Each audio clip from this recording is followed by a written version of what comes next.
6개월 동안 함께 하신 하나님께 감사를 드립니다. 네, 여러분에게도 감사합니다. 오늘은 출애굽기 13번째 거짓 신들과의 전쟁이라는 제목으로 말씀을 전하겠습니다. 우리가 지금까지 출애굽기를 살펴보는 데 있어서 지난 시간에 7장, 오늘 8장인데 한 가지 우리가 발견할 수 있는 것은 하나님께서 출애굽기에서 10가지 재앙의 분량을 굉장히 많이 두셨다라는 거예요. 발견하셨나요? 네, 7, 8, 9, 10, 11, 12 거의 한 6장 정도 기록을 하셨습니다. 근데 제가 설교를 준비하면서 생각해 보니까 우리가 이스라엘 백성들이 400년 동안 고생했다고 그랬는데 그 고생의 내용은 그렇게 많이 기록되지 않아요. 하나님께서 그들의 고생에 관심 없다는 얘기가 아니고, 제가 이제 11장, 12장에서 말씀을 드리겠습니다만, 하나님의 관심은 그들의 과거의 고통이 아니라 그들을 구원하시고, 할렐루야, 그들을 하나님의 백성 삼으신 것입니다. 근데 그 와중에 그 중간에 10가지 재앙이 반드시 들어가야 되는 거예요. 그래야지 바로가 이스라엘 백성들을 어떻게 해요? 보내주잖아요. 그래서 내 백성을 보내라, 그렇게 바로에게 말하라고 하나님께서 말씀을 하십니다. 그래서 이제 지난주에 우리가 첫 번째 재앙이 나일강 물을 피로 만든 거 하면서 10가지 재앙을 우리가 암송을 해봤습니다. 그래서 아마 여러분들이 다 기억하리라고 저는 믿고 싶어요. 그러나 현실이 그렇지 않을 수가 있으니까. 자, 뭐였죠? 피, 개, 이, 파, 악, 독, 우, 매, 흑, 장. 네. 그래서 다시 한번 시작. 피, 개, 이, 파, 악, 독, 우, 매, 흑, 장. 네. 이 10가지를 통해서 하나님께서 말씀하시는데, 왜 10가지 재앙을 내리신다고 그랬어요? 첫 번째 목적은 하나님이 여호와라는 사실을 보여주신 거예요. 여호와의 뜻이 뭐라고 그랬어요? 언약을 성취하시는 구원의 하나님. 다시 한번 뭐라고요? 언약을 성취하시는 구원의 하나님. 네. 머리도 안 좋은데 입으로 하시기를 바랍니다. 다 같이 시작. 언약을 성취하시는 구원의 하나님. 이게 바로 여호와라는 거죠. 근데 또 하나, 우리가 이 말씀을 통해서 좀 다른 시각으로 볼 때 하나님께서 왜 10가지 재앙을 내리셨냐면, 물론 여호와 하나님이라는 걸 증명해 보입니다만 여호와 하나님과 대조적으로 그 애굽에 거짓 신들이 많았거든요. 그래서 그 거짓 신들은 가짜다. 그 거짓 신들을 가짜라는 것을 이제 증명하기 위해서 10가지 재앙을 내리셨다, 그렇게 생각을 하면 돼요. 그래서 이걸 우리가 알 수 있는 것이 출애굽기 12장 12절인데 내가 그 밤에 애굽 땅에 두루 다니며 사람이나 짐승을 막론하고 애굽 땅에 있는 모든 처음 난 것들, 이건 물론 이제 10번째 재앙입니다만 이 흐름이 첫 번째부터 10까지 계속 흐르고 있어요. 그러니까 애굽의 모든 신을 내가 뭐하리라? 심판. 애굽의 모든 신이 엄청 많다는 거예요. 그 애굽의 모든 신을 심판한다라는 것은 뭐예요? 징계한다라는 거거든요. 그 목적을 위해서 내가 10가지 재앙을 지금 내린다라고 말씀을 하고 있습니다. 그러니까 우리가 이 말씀을 통해서 아는 것은 당시 이집트 사람들이 섬기는 신들이 굉장히 많았구나. 모든 신들. 그러니까 그들은 그 피조물 안에 있는 것이 다 신이라고 생각했던 것 같고, 그 중에 이제 10가지 재앙이 바로 그들이 섬기던 신과 연관이 있어요. 표를 통해서 제가 정리를 해드릴게요. 우리가 이제 10가지를 다 못 보고 우리 첫 번째 계명 재앙 받고 이번 주하고 다다음 주 이렇게 두 번에 걸쳐서 재앙을 살펴볼 텐데, 보이시나요? 첫 번째 피 재앙 같은 경우는 나일강에 친 크눔과 하피라는 신과 연관이 되어 있고, 이것의 재앙의 의미는 애굽의 삶의 원천 파괴와 다가올 죽음의 경고라고 그랬고, 두 번째 이제 오늘 우리가 살펴본 개구리는 다산이에요. 개구리가 많잖아요. 그래서 다산의 신 헥트를 연관돼 있고, 우상 종교의 허구성을 폭로하고, 이는 땅의 신이에요. 이는 땅에 이들이 많잖아요. 그래서 제비고 악인들이 겪게 될 극심한 고통이고, 파리 같은 경우는 곤충의 신이 있었대요. 그래서 그 곤충의 신이 하트콕이고, 하나님을 대적하는 자들이 겪을 재난과 괴로움을 시사하는 거고, 그다음에 이제 악질인데, 악질은 황소의 신 아피스입니다. 가축의 전염병인데, 가축의 그 당시 왕은 소예요, 소. 그래서 황소의 신 아피스고, 애굽의 우상신들에 대한 하나님의 심판 시작이고, 독종도 이제 전염병이라고 그랬죠. 의술의 신 하토로. 그러니까 전염병이 생기면 의술의 신이 나서서 고쳐준다라는 거예요. 그 하토로라는 신이 있고, 이것은 재앙이 하늘의 하나님으로부터 유래되었음을 시사하는 거고, 우박은 하늘의 신, 하늘에서 내려오니까 하나님의 엄중한 심판과 경고고, 메뚜기는 재미있는 것이 아까 그 곤충의 신이 있었는데, 그런 곤충의 재앙을 막는 신이 또 있대요. 그게 이제 이시스라는 거고, 하나님의 심판 시에 남아나는 것이 없음을 시사했고, 흑암은 그 태양과 연관이 되어 있는데, 이집트의 가장 유명한 신은 라예요. 사실 라, 태양신이죠. 그래서 하나님만이 세상에 빛이시고 주관자가 되신다, 그걸 보여주는 거예요. 마지막으로 장자의 재앙인데, 장자를 죽이는 것은 그 당시 다산의 신 오시리스에 대한 심판이죠, 사실. 그리고 파라오가 그 당시에 신이었잖아요. 그래서 삶과 죽음의 길이 오직 하나님께 달려 있다라는 것을 보여주기 위해서 이렇게 10가지 재앙을 내리셨다고 생각하는 거예요. 그래서 이걸 통해서 우리가 이제 정리를 할 수 있는데, 이렇게 정리를 할 수가 있어요. 그들이 섬기던 신들은 모두 거짓 신들이었습니다. 하나님은 거짓 신들과의 전쟁을 지금 하고 있는 거예요. 이집트인들이 가진 바로 그 세계관, 그 세계관이 다신교적인 세계관이잖아요. 다신의 세계관으로 들어가서 그들이 신뢰하던 우상들을 하나씩 이제 파괴하시는 거예요. 징벌하십니다. 그러므로 10가지 재앙은 자연재해가 아니고, 그냥 하나님이 손봐주는 그 정도가 아니고, 여기에는 놀라운 영적인 의미가 있는데, 우리 그 다음부터 한번 읽겠습니다. 시작. 살아계신 유일하신 여호와 하나님과 애굽이 자랑하던 거짓신과 벌이는 영적 전쟁이었습니다. 결국 이 전쟁에서 하나님이 승리하십니다. 할렐루야. 그래서 이 승리를 통해서 하나님이 진짜 신이심을 증명해 보이십니다. 아멘. 저는 이제 우리가 이런 사전적인 지식을 가지고 이제 우리의 삶에 이것들을 좀 적용해 보면, 우리 시대의 거짓 신들은 그럼 뭔가? 여러분 중에 뭐 파리 신이 있다, 모기 신이 있다, 그렇게 믿는 사람은 없을 텐데, 그러나 여러분 안에도 신들이 다 있거든요. 거짓 신들이 있는데, 그 거짓 신들이 뭐가 있을까? 자, 여기에 대해서 카일 아이들먼이라는 사람이 거짓 신들의 전쟁이라는 책을 지었어요. 한번 마음이 있는 사람들은 구입하셔서 읽어보시면 꽤 도움이 될 겁니다. 이 거짓 신들의 전쟁이라는 책에서 이분은 현대인들이 섬기는 신들을 이제 그 신전별로 해가지고 3가지 카테고리로 그렇게 정리를 해놨어요. 첫 번째가 쾌락의 신전에 있는 신들이에요. 그러니까 쾌락이라는 인간의 말초적인 욕구잖아요. 근데 그 욕구에 하나님처럼 그렇게 자리 잡고 있는 신이 음식의 신. 여러분 음식 좋아하시죠? 네, 안 좋아하시네요, 산부들은. 네, 그리고 섹스의 신.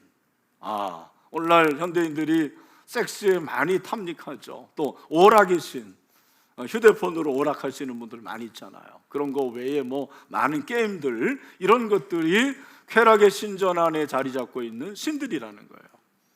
두 번째, 힘의 신전인데 삶을 내 뜻대로 통제하고 세상에서 우위를 점하려는 욕망에서 비롯된 신들. 저 같은 경우는 이 두 번째 신전과 좀 연관이 되어 있는 것 같아요. 성공의 신, 돈의 신. 성취의 신, 네, 그런 것들이 나의 마음에 자리 잡고 있는 거죠. 그게 거짓 신들이라는 거예요. 세 번째는 이게 좀 의외인데 사랑의 신전이라고 했어요. 우리가 가장 아름답고 선하게 여기는 그 신전 안에 신들이 있는데 로맨스의 신, 여기 연애하고 있는 분들, 또 가족마저도 가족의 신이 될 수 있는 거예요.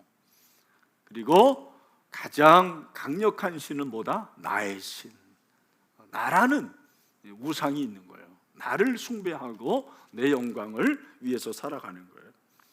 여러분, 그러니까 우상이라는 것은 단순히 그냥 뭐 이렇게 눈에 보이는 불상, 석가모니, 아니면 비나이다 이런 것만이 아니에요. 우상이라는 것은 뭐예요? 특성이 그것 없이는 나는 행복할 수 없다, 나는 그것 없이는 못 산다라는 게 우상이에요.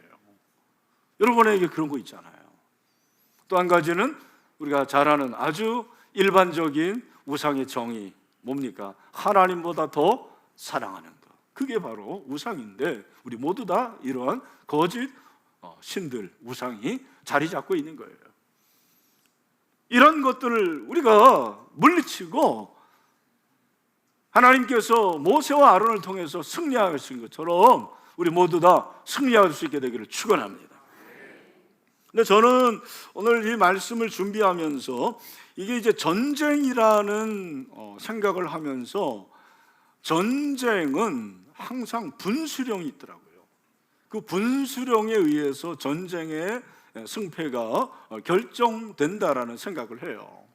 일례로 6.25 사변도 인천 상륙작전이라는 분수령이 있어서 우리가 이길 수 있었고, 또 2차 세계대전에서도 그 유명한 노르망디 상륙작전을 분수령으로 해서 연합군이 승리할 수가 있었던 것처럼, 지금 이 영적 전쟁을 치르는 데 있어서 물론 우리는 뭐 이미 다 알고 있고 또 반드시 하나님이 승리할 것을 우리 믿고 있습니다. 하지만 하나님께서 이 바로와의 전쟁에서 승리하게 할 수 있는 그런 분수령이 저는 두 가지라고 생각해요. 하나는 애굽 마술사들의 고백이에요. 무슨 말이냐면, 지난 시간에도 살펴봤는데 나일강을 피로 그렇게 만드는 것을 애굽 마술사들도 했었거든요. 여러분, 오늘 개구리 재앙도 마찬가지입니다. 하나님께서 그냥 지팡이를 쳐가지고 개구리들이 나일강에서 엄청 올라오는 거예요. 여러분 상상해 보세요. 한강에서 개구리들이 올라온다고 생각해 봐요. 온통 개구리들이 서울 전역에 퍼지고 우리 집안에도 들어와 가지고요. 어렸을 때 우리가 여우야 뭐하니 그러면은 무슨 반찬, 개구리 반찬 그러는데 그게 막 진짜 현실이 되는 거지. 개구리 뒷다리가 그렇게 맛있다고 그러던데, 그거를 막 물 마시는데 이 안에 개구리 있다고 생각해 보세요. 이건 진짜 무서운 일이죠. 근데 이 일을 애굽의 마술사도 할 수 있었던 거예요. 그죠? 그래서 오늘 여러분 그 본문에 보면 7절에 요술사들도 자기 요술대로 그와 같이 행하여 개구리가 애굽 땅에 올라오게 했다라고 했어요. 두 번째까지는 따라했는데 세 번째 이 재앙부터는 따라하지 못해요. 그걸 이제 기록하고 있어요. 18절, 요술사들도 자기 요술로 그와 같이 행하여 이를 생기게 하려 하였으나 해요, 못해요? 못해요. 이가 사람과 가축에 생겼다고 그래요. 자, 여기까지만 기록한 게 아니라 그 다음에 그 요술사들의 입에서 어떤 고백이 나오냐면 19절 말씀이 참 은혜예요. 요술사가 바로에게 말하되 이는 하나님의 뭐다? 권능이다 하였으나, 바로는 말을 안 듣죠. 근데 어떻든 요술사들은 자기들의 입에서 이렇게 이가 온통 생기게 한 것은 누구의 권능이다? 하나님의 권능이라는 거예요. 여러분들 그렇게 믿으시나요? 근데 여러분 여기서 권능이라는 이 단어를 보면 아마 여러분 성경에도 그렇게 기록이 될 수 있는데 각주가 있어요. 뭐 성경이 뭐 좋고 나쁜 건 없는데 그렇게 나와 있는 각주고 있는 성경이 있을 텐데, 거기 권능의 번호가 쳐져 있고 희는 히브리어라는 거예요. 이게 손가락이라고 되어 있어요. 손가락. 권능이라는 이 단어가 손가락이라는 단어하고 어원이 같다라는 그런 의미라는 거예요. 손가락은 뭐예요? 하나님의 권능을 말한다는 거죠. 우리가 지금까지 배웠어요. 하나님의 손은 뭐예요? 능력 아닙니까?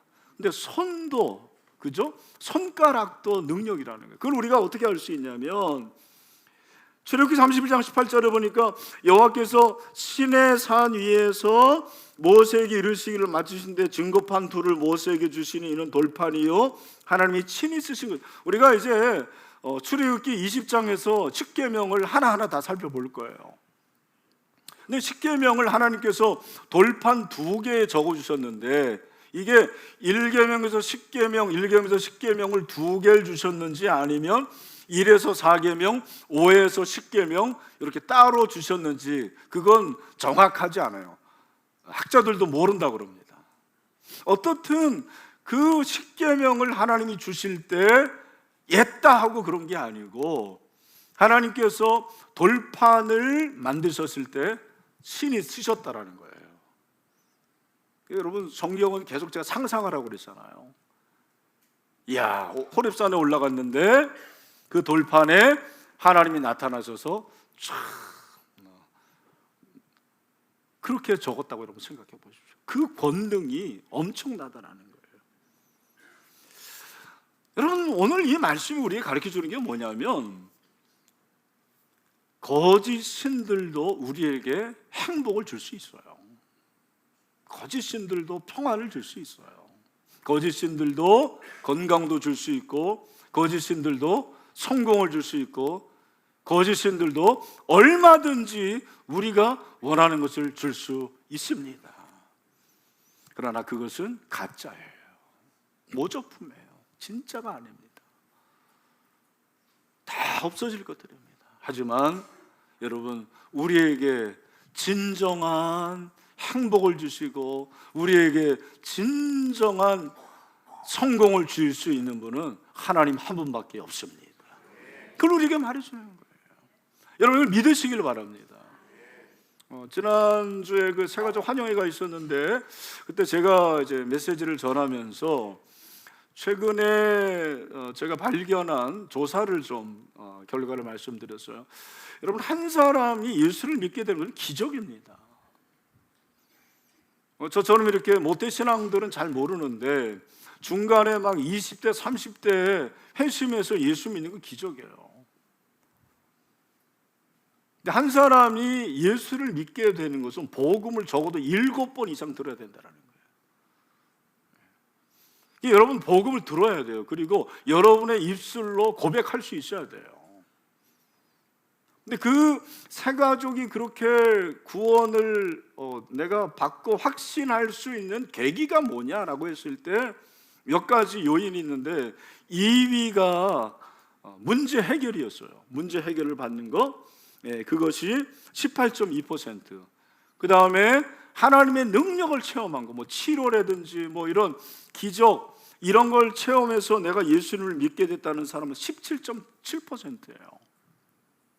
그러니까 35%, 36% 정도가 예수를 믿게 된 계기가 문제를 해결받고 하나님의 능력을 체험했을 때. 그럼 1위가 뭐냐? 여러분, 1위가 뭘 것 같습니까? 죄의 문제를 해결받았기 때문이라는 거예요.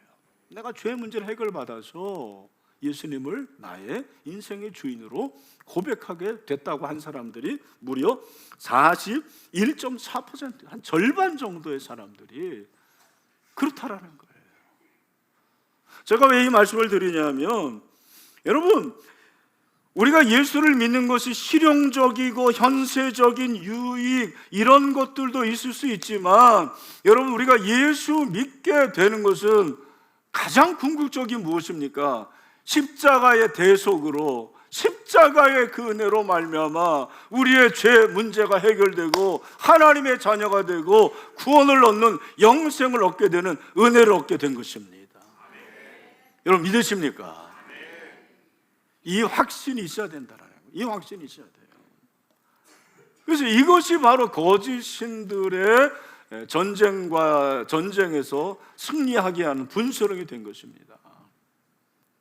또 한 가지 분수령은 하나님이 재앙을 내리셨을 때 그 재앙이 처음에 피가 되고 그리고 개구리가 되고 이가 되는 것까지는 전부 다 똑같았어요. 히브리 사람들이 사는 고센 지역이나 이집트 사람들이 사는 지역이나 똑같이 재앙을 받아요. 그런데 네 번째 재앙, 파리 재앙부터는 좀 달라져요. 어떻게 달라집니까? 8장 22절 보니까 그날에 나는 내 백성이 거주하는 고센 땅을 구별하여 그곳에는 파리가 없게 할 거다. 다섯 번째 재앙도 마찬가지예요. 네. 그러니까 가축이 죽어가는데 히브리 사람들이 사는 지역의 가축들은 다 쌩쌩한 거예요. 근데 애굽 지역에 있는 가축들은 다 죽어나가는 거죠. 그러니까 일례로 서울시에 막 전염병이 돌았는데, 가축 전염병이 돌았는데 서울시 전역에 있는 강아지들이 다 죽었어요. 그런데 유독 금천구 독산 이동에 있는 강아지들 다 살아, 쌩쌩해. 그런 일이 일어났다라는 거죠. 우박도 막 그래요. 우박도 그 이집트 지역에 있는 농작물들은 우박이 내려가지고 다 죽어요. 채소, 과일. 그런데 고센 지역에 있는 채소들, 과일들은 쌩쌩한 거예요. 여러분, 이걸 통해서 어떤 역사가 있겠습니까? 이집트 사람들의 입에서 어떤 고백이 나올 거야. 이야, 너희들이 믿는 하나님이 도대체 어떤 신이냐? 아니, 우리가 이렇게 신을 믿었는데 이 신들이 다 속수무책인데 너희가 믿는 하나님은 어떤 하나님이냐고 그렇게 물어봤을 거 아니에요. 여러분, 바로 이것이 하나님의 능력입니다. 하나님이 진짜임을 증명해 보이는 것입니다. 오늘 저는 여러분들이 그냥 많은 신들 중에 한 분이신 하나님을 섬기는 것이 아니고 유일하신 하나님, 하나님만 섬기는 믿는 여러분이 되시길 축원합니다. 그럼 우리가 이제 거짓 신들의 이 전쟁에서 우리가 어떻게 승리할 수가 있겠느냐? 저는 두 가지를 말씀드리고 싶은데, 첫 번째는 따라합시다. 하나님의 말씀으로 승부하라. 하나님의 말씀으로 승부하라. 그러니까 이제 하나님께서 모세와 아론에게 말씀하실 때 계속 반복되는 것이 뭐냐면 말씀이에요. 말씀. 7장 16절에 그에게 이를 히브리 사람이 하나님 여호와께서 나를 왕에게 보내 이르시되 내 백성을 보내라. 그러면 그들이 광야에서 나를 섬길 것이니라. 그래서 이르기를 8장 1절에 보니까 뭐라고 그랬어요? 8장 1절에 너는 바로에게 가서 그에게 이르를 여호와의 말씀을 계속 반복하는 거예요. 왜? 여러분, 모세와 아론이 바로를 이긴 것이 아니고 하나님의 말씀이 이긴 것입니다. 할렐루야. 말씀이 이기는 줄로 믿습니다. 말씀이 이기는 거예요. 7장 16절에 보면 광야에서 나를 섬길 것이다. 그런데 이 광야라는 것이 히브리어로 미드바르인데, 미드바르는 미와 따바르의 합성이다. 미는 뭐뭐로 붙어요. from이에요. 그다음에 따바르는 말씀이에요. 말씀으로부터. 광야는 하나님의 말씀만 있는 것이 광야예요. 우리가 이제 광야를 지난다고 그러는데 이 광야는 어떤 곳이냐면 다 없어요. 광야는 마실 물도 없고 먹을 음식도 없고 외로운 곳이고 고통스러운 곳이고 정말 눈물만 나는 곳입니다. 다 없는데 딱 한 가지가 있는데 하나님의 말씀이 나에게 내려오는 거예요. 그래서 광야 학교를 지내야 되는 이유가 뭐냐면 고생해야 된다는 게 아니에요, 여러분. 믿는 자들은 고생해야 되는 그런 건 없어요. 평상시에서 들리지 않던 하나님의 말씀이 들리는 거예요. 병상에서. 그리고 곤고함 가운데서 뿐만 아니라 여러 가지 힘든 고난 가운데서 말씀만이 들리는 것이 광야라는 것입니다. 그래서 하나님은 광야에서 말씀하시는 거예요. 사랑하는 성도 여러분, 거짓 신들을 이길 수 있는 것은 내 능력이 아니고 내 어떠한 신앙의 경륜도 아닙니다. 그리고 직분도 아닙니다. 오직 하나님의 말씀으로 승리할 수가 있습니다. 예수님께서 우리가 아는 대로 공생을 시작하면서 광야에 가셨는데 누가 따라와요? 사단이 따라옵니다. 사단이 예수님에게 세 가지 시험을 줍니다. 첫 번째는 돌로 떡을 만들어 봐라. 예수님이 그거 못 만들겠습니까? 그러나 예수님께서는 신명기 8장 3절을 가지고 4절에서 뭐라고 말씀하십니까? 다 같이 시작. 예수께서 대답하여 이르시되 기록되었으되 사람이 떡으로만 살 것이 아니요 하나님의 입으로부터 나오는 모든 말씀으로 살 것이라 하였느니라. 아멘. 그런 말씀으로 살 수가 있습니다. 두 번째는 예루살렘 성전에 올라가 가지고 뛰어내봐라. 그러면 네가 하나님의 아들이니까 천사가 너를 받아줄 거 아니냐. 나 같으면 그냥 뛰어내렸을 것 같은데 자존심 상하는 거 아니에요. 예수님께서는 신명기 9장 11절 12절을 통해 가지고 7절에서 야, 또 기록되었으되 시험하지 말라. 예수님은 말씀을 다 암송하고 있었어요. 율법을 다 암송했어요. 우리하고 차원이 다르죠. 그리고 온 천하를 보여주면서 나에게 절하면 주겠다. 그랬을 때도 신명기를 통해서 6장 13절이죠 10절에서 뭐라고 그랬습니까? 말씀하시되 사탄아 물러가라. 여러분, 사탄이 물러가는 거 말씀으로 물러갑니다. 내 능력이 아니에요. 예수님이 승리하셨습니다. 할렐루야. 3전 3승. 여러분, 거짓 신들과의 전쟁에서 승리할 수 있는 무기는 하나님의 말씀입니다. 말씀이 저는 여러분의 삶에서 그대로 적용되고 실천되기를 축원합니다. 지난 6월 26일에 한성수 국무총리 지명자가 인사청문회하고 마지막 자기의 변을 표현했습니다. 클로징 코멘트가 뭐였습니까? 모 방송 내에서 법륜이라는 사람이 나와서 재행무상이라는 표현을 했는데 그 재행무상이죠. 뭐 변화 뭐 이런 얘기인 것 같아요. 그 법륜의 말을 인용하면서 클로징 코멘트를 한 거예요. 제가 그 기사를 읽으면서 이런 생각이 들었습니다. 야, 지금까지 예수 믿는 국무총리들이 꽤 많았을 텐데 한 번도 그런 기사를 본 적이 없어요. 만약에 예수 믿는 국무총리가 있었더라면 예수님이 말씀하시기를 너희는 세상과 세상의 빛과 소금이라고 그랬습니다. 제가 부족하지만 빛과 소금으로 역할을 해보겠습니다라고 말한 사람이 한 명도 없었어요. 성경에 오직 정의를 물같이 공의를 마르지 않는 가물같이 그렇게 한다고 그랬는데 제가 정말 의롭게 한번 해보겠습니다라고 그렇게 발언한 사람이 한 명도 없었어요. 물론 저와 여러분은 다 평범한 사람이에요. 뭐 그런 자리에 앉아서 발언할 기회는 없겠죠. 그러나 제가 생각하는 것은 우리 사랑하는 형제 자매 여러분, 여러분들이 직장에서 누군가 말하면서 예수님이 이렇게 말씀하셨습니다. 저는 예수님의 말씀대로 하고 싶습니다. 그렇게 얘기한 적이 있습니까? 사업을 하시는데 사업 계약을 하면서 성경에 이런 말씀이 있는데 저는 이렇게 못합니다라고 말한 적이 있습니까? 우리가 하나님의 말씀은 알면서 이 거짓 신들과의 전쟁에서 하나님의 말씀을 실천을 안 하는 거예요. 그냥 알고는 있는데. 우리 여기 부모님들 많이 있습니다.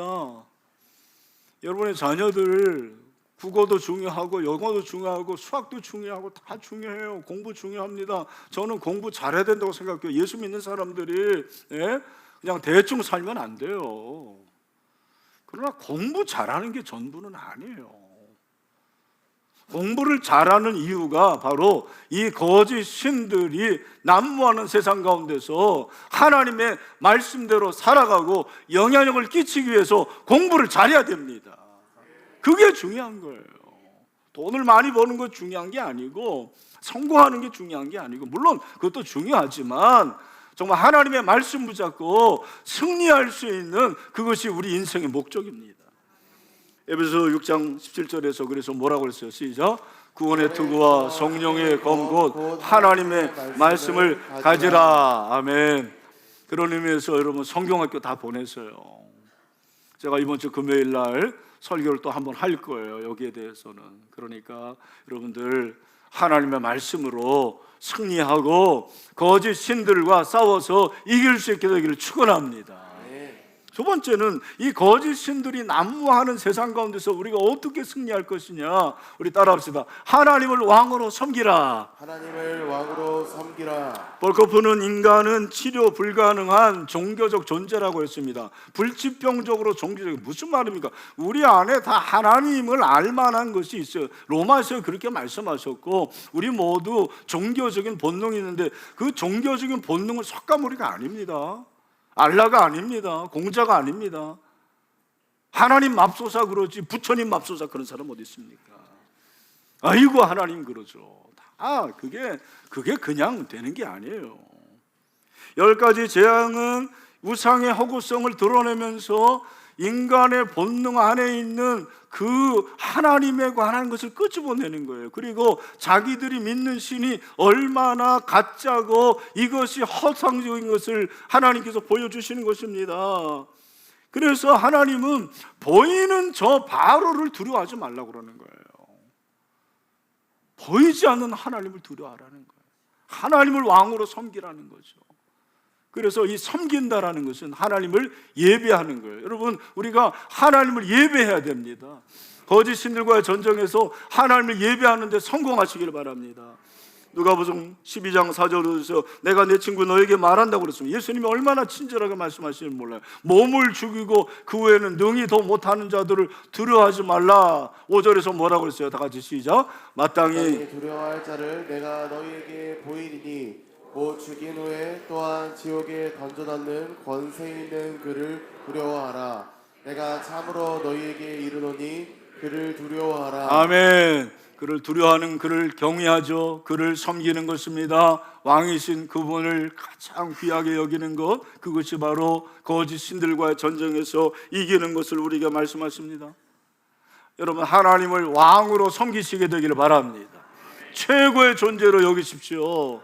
하나님을 왕으로 섬기는 사람은 어떤 사람입니까? 하나님 왕으로 섬기는 사람들은 그냥 주일에 한번 여기에 나와서 예배하는 그게 아니에요. 여러분, 일주일 동안 살아가면서 하나님을 제일 우선으로 여기셔야 됩니다. 먼저 생각해야 됩니다. 그분께 물어보시기를 바랍니다. 그죠? 다윗과 같은 사람은 그런 사람입니다. 사무엘상 23장 2절 이에 다윗이 여호와께 묻자 이르되 내가 가서 이 블레셋 사람들을 치리이까. 30장 8절 다윗이 여호와께 묻자 이르되 내가 이 군대를 추격하면 따라잡겠나이까. 하나님을 먼저 생각하고 하나님께 물어보는 거죠. 여러분, 이것이 바로 하나님을 왕으로 섬기는 사람이에요. 이것이 거짓 신들과 싸워서 이기는 비결이라는 거예요. 그런데 우리는 어떻습니까? 우리는 누구에게 먼저 물어보죠? 네, 우리는 챗 GPT에게 먼저 물어봅니다. 네. 제가 이번에 아까 그 거짓신들의 전쟁이라는 책을 제가 이제 읽었고 서재에 있는데 찾아야 되는데 못 찾겠는 거예요. 제자리에 꽂혀 있지는 않았어요. 저 이제 데이터베이스가 돼서 제목하면은 딱 몇 줄 뭐 어디 있는 게 다 나오거든요. 네. 근데 내가 어떻게 해요? 금날에 도서관에 제가 전화를 해가지고 거짓신들의 전쟁이라는 책이 있냐? 그래 없대요. 그래서 그러면 금천구에 다른 도서관에 이 책이 있냐? 그랬더니 있대요. 어디냐고 그랬더니 지혜숲 작은 도서관에 있더라는 거예요. 할렐루야. 여러분, 지혜숲 작은 도서관이 어린이 도서관이 아니에요. 예? 어린이 책들이 많이 있지만 저희가 원래는 그게 시작했는데 지금 공식적으로는 지혜숲 작은 도서관이에요. 책들이 많아요. 여러분 가서 좀 빌려보시길 바랍니다. 근데 제가 설교를 준비하면서 이렇게 우리 도서관에 없는 걸 다른 도서관에서 이렇게 인터넷으로 서로 연결해서 찾는 거를 전문 용어로 뭐라고 그러지? 제가 생각이 안 나는 거예요. 들었는데 어떻게 했을까요? 바로 제미나이한테 물어봤어요. 상호 대차라고 그러더라고요. 그렇구나. 여러분, 이런 건 제미나이한테 물어봐도 여러분의 인생의 가장 중요한 문제들은 하나님에게 물어봐야 돼요. 여러분, 하나님께 물어보십시오. 그리고 반드시 예수님이라면 어떻게 하셨을까를 질문해야 돼요. 제일 중요한 질문이에요. 여러분이 지금 어떤 문제에 직면해 있습니까? 어떤 진로를 결정해야 됩니까? 여러분이 어떤 일을 해야 됩니까? 반드시 질문할 게 뭐라고요? 예수님이라면 어떻게 하셨을까? 우리 다 같이 한번 해봅시다. 예수님이라면 어떻게 하셨을까? 예수님이라면 어떻게 하셨을까? 아멘. 그럼 웬만한 문제는 다 해결돼요. 오늘 이 예배 드릴 때 예수님이라면 어떻게 하셨을까요? 휴대폰 보고 다른 것 검색하고 그럴까요? 그렇지 않겠죠. 사랑하는 성도 여러분, 하나님을 최고로 여기시길 바랍니다. 정말 왕으로 섬기시길 바랍니다. 그게 신앙이에요. 제가 최근에 이 시를 읽고서 내가 회개를 했어요. 제목이 내게 하나님은 3등입니다 라는 시입니다. 내게 하나님은 3등입니다. 1등은 하고 싶은 일, 2등은 해야 하는 일, 3등은 하나님을 만나는 일. 하고 싶은 일 다 하고 해야 하는 일도 다 마치고 그 후에 여유가 있으면 하나님을 만납니다. 어려운 일이 생길 때도 하나님은 3등입니다. 내 힘으로 한번 해보고 그래도 안 되면 가까이 있는 사람에게 도와달라고 하고 그나마도 안 될 때 하나님을 부릅니다. 그런데 하나님께 나는 1등입니다. 무슨 일이 있어도 내게 부르기만 하면 도와주십니다. 내가 괴로워할 때는 만사를 제쳐놓고 달려오십니다. 아무도 내 곁에 없다 생각이 들 때는 홀로 내 곁에 오셔서 나를 위로해 주십니다. 하나님께 나는 언제나 1등입니다. 이야, 당신보다 항상 자녀가 먼저인 하나님, 우리가 당신의 전부라고 말씀하신 하나님, 그런 하나님을 3등으로 아니 마음 한구석으로 밀어두고 있었습니다. 이제는 달라지겠다고 다짐합니다. 마음 중심에 하나님을 모시고 모든 일에 하나님을 먼저 생각하겠습니다. 그래서 언제나 자신 있게 말하고 싶습니다. 우리 마지막 문장 다 같이 시작. 내게 하나님은 1등입니다. 아멘. 당신에게 하나님 몇 등입니까? 하나님이 1등 되기를 소망합니다. 사랑하는 성도 여러분, 잘 들으십시오. 우리 시대는 거짓 신들이 넘쳐납니다. 그 신들이 하나님 자리에 버젓이 앉아서 하나님 행세를 하는 거예요. 문제는 신자인 우리도 그 거짓 신들에게 속고 있다라는 것입니다. 그 거짓 신들을 섬기고 있습니다. 여러분, 거짓 신들을 하나님이 원하시는 그 방법으로 물리쳐야 됩니다. 하나님의 말씀으로 물리쳐야 됩니다. 그리고 하나님의 왕으로 섬기시길 바랍니다. 우상에게 주었던 내 마음의 지분을 되돌려 와야 돼요. 거짓 신들에게 주었던 나의 그 관심 그리고 시간, 재정을 거두어서 하나님께 다시 되돌려오게 해야 됩니다. 이것이 하나님이 원하시는 일입니다. 우리 사랑하는 신의 모든 성도 여러분, 이번 주 하나님 말씀으로 승리하시길 바랍니다. 하나님을 왕으로 섬기십시오. 아니, 이번 주만 아니라 평생 그렇게 하나님 왕으로 섬길 수 있는, 승리할 수 있는 저와 여러분 되시기를 주님의 이름으로 축원합니다.